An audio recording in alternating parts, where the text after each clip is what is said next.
Time now for Sid Sixero. This is where I get 60 seconds to talk. Start the clock, please. Here's what's on my mind this morning. About 3 or 4 times a year, you hear Maple Leafs head coach Sheldon Keefe say that a performance was, quote, unacceptable, end quote. It's just normal fare. It happens. It's an 82-game season. No one's perfect. Sometimes as a coach, you need to give that message. When you give that message after night 1 of the NHL's regular season, I'm not quite sure where you go with it. We've run the clip already this morning. I think it's worth revisiting. Leafs lost 4-3 last night. They got scored on twice in the last 3 minutes in Montreal against a Montreal team that was pretty banged up and bad last year. This was Sheldon Keefe after game 1 of the season.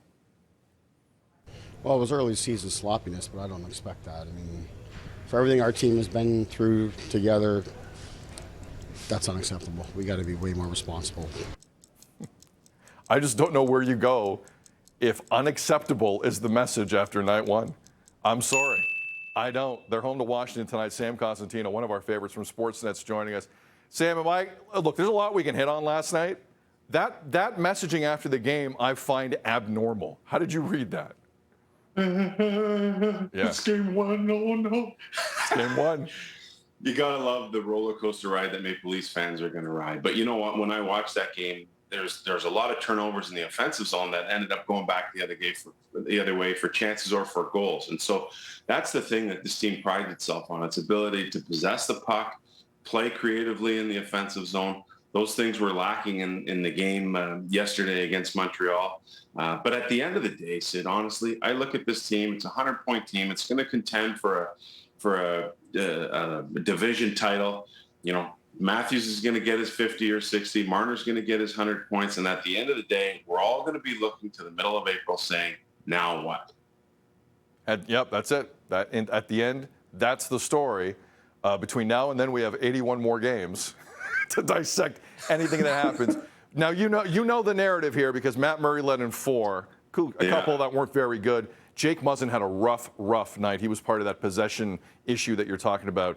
What's your biggest issue here with the two? Because if Muzzin's not right, and it's not like he looked good last year, they got a problem. Yeah, I mean, if he's not healthy, the minutes he's able to bring, the heaviness he's able to bring are 2 key things that are important for a back end. That's a little thin. But when it comes to the goaltending situation, I'm really interested to see how this thing plays out because Samsonov is a guy who's a first-round pick. He's coming into that age now where typically goalies really start to play well because they've had some experience. They've had a lot of adversity. And so he's obviously going to get his shot. But, you know, let's not pack in the tent with Matt Murray yet. This is a 2-time Stanley Cup champion guy.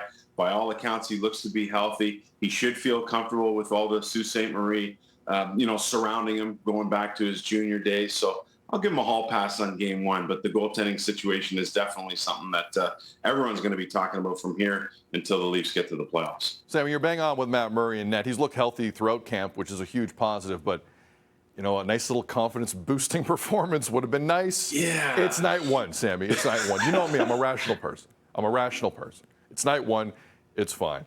I need to talk to you about the Jays. We'll do that another day. I need your take. Oh, I'm going to cry. I'm going to cry. I'll walk. I'm sorry. I didn't want to end it there. Love you, man. Sam Cosentino, the one and only. It's just, he's distraught. Look at it. Look at this.